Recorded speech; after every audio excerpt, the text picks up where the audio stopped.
ಇವತ್ತು ಬೆಳಗ್ಗೆನೇ ಶಟಲ್ ಆಡೋಕ್ಕೆ ಬಂದಿದ್ದೀವಿ. ಸೊ ಶಟಲ್ ಆಡ್ತಾಯಿದ್ದೀವಿ. ಮನೋಜ್ ಹರ್ಷ ಒಂದು ಟೀಮು ಮತ್ತು ಸಂಕೇತ್ ಮತ್ತು ಅಜಿತ್ ಒಂದು ಟೀಮು. ಸಖತ್ತಾಗಿ ಆಡ್ತವ್ರೆ, ಜಗಳ ಆಡ್ತವ್ರೆ ಇನ್ ಬಿಟ್ವೀನು.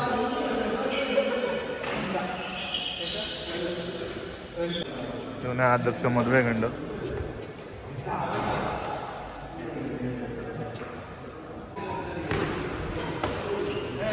ಆ ಮನೋಜ್ ಬರೀ ನೆಟ್ಟಿಗೆ ಹೊಡಿತಾನೆ.